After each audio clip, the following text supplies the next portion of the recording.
अब आप किसी कोई सुख से जीवन जी रहा है, थोड़ा बहुत कोई अधिकारी कर्मचारी बना हुआ है, और उसको जाकर समझाने की चेष्टा, हमने दास का तो बिटर एक्सपीरियंस है जब इस मार्ग को स्टार्ट किया। जो खास ऐसे लगते थे कि मेरी हर बात को मानते थे और अवश्य स्वीकार करेंगे, वह भी काल के प्रभाव से कति मरोड़ी खा गए।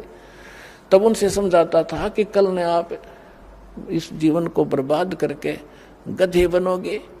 तो पहले तो ये क्या कहते थे, कृष्ण देखा गधे बनेंगे। फिर हम बताते थे जैसे अंधा गलत मार्ग जा रहा है, बाग की बजाय जंगल में जा रहा है, और उसको कोई आंखों वाला कहे कि भाई सूरदास आप गलत रास्ते आ रहे हो, कहाँ जा रहे हो? कहता हूँ बाग में जा रहा हूँ। नहीं, बाग नहीं है, इधर तो भयंकर बियाबान है, इसमें हिंसक जानवर है, तुझे खा जाएंगे पाड़ के। आप वापस जाइए और इधर हो जाए, बैक जाइए। और वो अंधा न्यू का किसने देखा है, देखी जाएगी है, कोई बात है? अंधे ने दिखता ना, आँखें लेके वो मानने ना, तो मर बाड़ में पड़ कुएं में जा, फिर उस बड़ में वो काम तो होगा ही होगा जो बता रहा आंखों वाला। तो ये जितने संत थे ये आंखों वाले थे, जिनको भगवान मिले। दास ने जिनके अभी शुभ नाम आपको सुनाई, इन महापुरुषों ने हमें मार्गदर्शन किया है कि कोट जन्म तन भर मत होगे, कुछ ना हाथ लगा रे, कुकर सुकर खरवा बोरे, कौवा हंस बगारे। कालजा पाट जाए जब, जिस दिन आपकी अकाल की भांग उतर जाएगी, कुत्ते गधे सुअर बन जाओगे। आज तो आपके दस्ती को ना काम बन जाएंगे, कुछ समय पर टूक मिल रहे हैं, अच्छा बढ़िया कोठी मिल गई और समझना रिया कहानी बिगड़ेगी, मृत्यु के तुरंत मृत्यु हुई और फिर वो काम आपका तैयार है जो संतों ने पहले बता रखे। तो वो क्या कहता है जिसे हम समझाया करते, देखी जाएगी किसने देखा? अरे देखा जिन्हें वो बता रहे हैं वो मूर्ख थोड़े ही थे। तो अंधे ने ना दिखा था क्यों लगी मान लेनी चाहिए। और फिर देखी जाएगी, गधा अपने पास के देखेगा, फिर तो कुम्हार देखेगा। अपना देखना देखना तो अब है, बुराई छोड़ सत्य ज्ञान ग्रहण कर, गलत साधना भी त्याग, और सतलोक आश्रम बरवाला जिला हिसार में और कल्याण करा।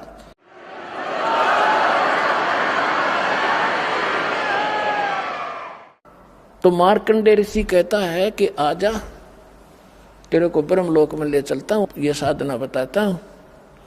इंद्र बोला फिर देखेंगे महाराज जी, तुमने मौज करने दे। यहाँ सब की अकल मार रखी है, थोड़ा सा सुखना छूटता रहा, अगले पहाड़ जैसा दुख नहीं दिखता। तो जब हमारी अकाल की भांग उतर जाएगी, कबीर साहब कहते हैं, कबीर ये माया अटपटी सब घटा नड़ी, और किस किस ने समझाऊं या कुआ भांग पड़ी। अब जिस तरह बात करो सब आए बोली बोलेगा। जैसे किसी ठेके पर देखो शराब वाले पे शाम के समय 5-7 घुटी ला कर आ रहे हो, और उन तो बात करो कहाँ गया ना, मौज मार के आया हूँ। दूसरे तो करोगे वो भी यही भाषा बोलेगा, और ऐसे लड़खड़ा के चलेंगे। सबकी एक जैसी चाल, एक जैसी भाषा होगी। तो जिसने या काल की भांग पी रखी है सब यही भाषा प्रयोग करेंगे, वो बोल ही नहीं सकते दूसरी, उनके बस की बात नहीं। तो इस सत्संग से, इस तत्व ज्ञान से, ये एंटीबायोटिक जो कैप्सूल आपको खिलाए जाएंगे, इससे अब भांग उतरेगी, और फिर यूँ पता लगेगा गधे बनेंगे। अब नशा उतरने पाछा पता लगा आदमी ने कि रात ने कहाँ पड़ा था करोड़ियों पर गंध में, उसको देख देख कर भी गलानी बनेगी, सचमुच शराब पी के यहाँ गिरा था मैं रात को। तो उस समय आपको आभास होगा। तो इन आंखों वालों ने बताया है। अब वही क्या बता रहे हैं कि असंग जन्म तन मरता होगे, जीवित क्यों न मरे रे। अब असंग जन्म मरते होगे, जीवित मरना क्या है? जीवित ही एक तो ये है कि आप किसी की इस माया की जो होड़ है, कोई कोठी बना रहा है, कोई कुछ कर रहा है, कोई बिजनेस बड़ा कर रहा है, कहते हैं इसकी रीस ना करो। अपने भगवान की आप सचिथि देख लो। एक झोपड़ी में रहा करते थे, कपड़ा बुन के अपना रोजी रोटी चला रहे थे, जमीन पर कपड़ा बनाते थे।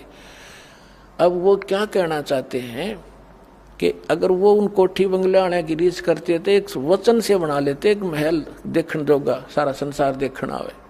लेकिन इस लोक में फिर हम भी फिर वो कोठी गार्डन में लगे रहते, वो तो अपने वचन से बना लेते। तो उन्होंने झोंपड़ी बनाकर टाइम पास इसलिए रिहर्सल करके दिखाया, इस गंदे लोक में इतना भी पर्याप्त है। घर ते 3.5 हाथ, गणाते 4.25। कबीर साहब कहते हैं क्या क्या चढ़ा हुआ मैडिया, लंबी भीत उसार, और घर तो 3.5 हाथ, घना तो 3.25। एक रोहतक के अंदर एक वो बनावा था, उसमें मार्केट सी बनावा था, दुकानें बना रहा था, और क्या बता रहा था कि 5 लाख रुपए महीने का मुझे, सन 1988-89 की बात है, 5 लाख रुपए महीने का नीचे नीचे के फ्लोर का किराया करेगा, और 3-4 मंजिल बनाऊंगा। आज के तो मेरे ख्याल 50 लाख कह सकते हैं उनको। और वो बनाते बनाते उसका लेंटर डला था, और महीने की उनकी तनख्वाह दे रहा था, वो देकर तनख्वाह, जो नौकर लगे हुए थे वहाँ, मजदूर सेवादार, उनको तनख्वाह देकर वो अपनी गिन रहे थे, और वो नहाने लग गया वहीं पर। गर्मियों का दिन था, टूटी चला गया, नहा के तहमंद बांध दिया था भगत ने, और जब बलो डिग के गिर गया हार्ट अटैक हो गया, चाट ले उसको अठी ने। परमात्मा कहते कहाँ चढ़ावे मैडिया लंबी भी तुषार, घर तो 3.5 हाथ, घना तो 3.25। कहने का भाव ये है कि यहाँ इस ज्ञान से आपको पता चल, एक तो ये जीवित मरना है कि हमने लोगों की इन बकवादों की रीस नहीं करनी, नकल नहीं करनी, और दूसरा वास्तविक ये मरना है कि जैसे जिस कर्म को, जिस क्रियाओं को, जिस धन को, जिस घर को और जिस व्यवसाय को आप छोड़कर सत्संग में नहीं आना चाहते, ये सोच लेते हो कि वो हानि घनी हो जाएगी, या भूल लाग रही आपके, सत्संग मानते और भगवान के लिए चलता आदमी, उसके तो सुख होया करे, और थोड़ी बहुत हानि भी होती है तो ना जाने के बिजली गिरनी थी, वह थोड़े में टलेगी, ये सत्कर मान लेना। तो जैसे वहां से चलते हैं तब चला जाएगा। नो सोच ले, जैसे एक नाइट सर्विस में जा रहा था भगत, नाइट सर्विस में गया था और वापस आना था उसने, कोई घना जरूरी काम था, इसलिए रात की सर्विस पकड़ी। वह नाइट सर्विस की बस एक्सीडेंट हो गया और वो मर गया, मृत्यु को प्राप्त हो गया। अब वह जल्दी भी गई, वह जरूरी काम भी रह गया। अब जैसे नो सोच ले यहाँ आने के लिए कि जैसे आज हमारी मृत्यु हो जाए, तो जिसके लिए हम सत्संग में भी नहीं आना चाहते वो भी गया, वो कतिये खत्म हो गया। तो ये सोच कर यहाँ चल पड़ा कि नो सोच लो मेरी मृत्यु होगी आज, और 3 दिन 4 दिन आप आ जाओ यहाँ मृतक हो गए। अब 3 दिन में 4 दिन में यदि कोई हानि होती है तो फिर जाके संभाल लेंगे उसने, वैसे तो होगी नहीं, परमात्मा आपको घना सहारा देगा। और जब परमानेंट टिकट कट गई फिर क्या करोगे, फिर भी तो रहेगा सारा काम धरा।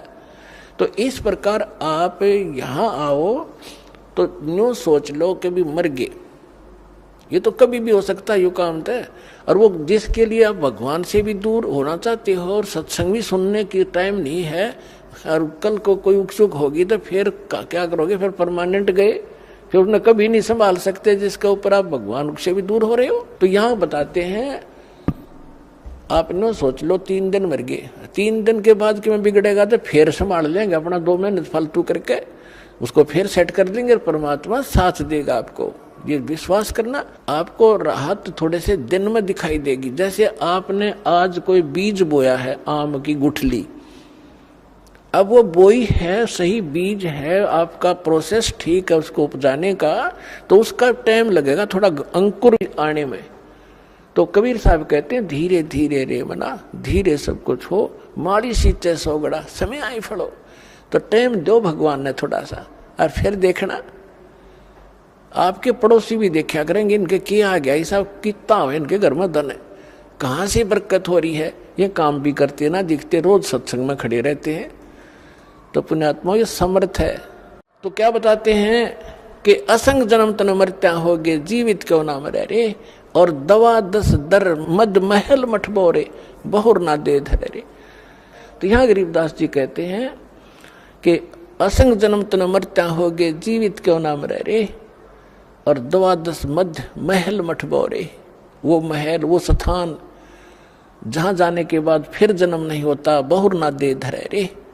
फिर क्या बताते हैं कि दोजक बहिष्ट सभी देखे राजपाट के रसिया, और 3 लोक से तरपत नाही, यो मन भोगी खसिया।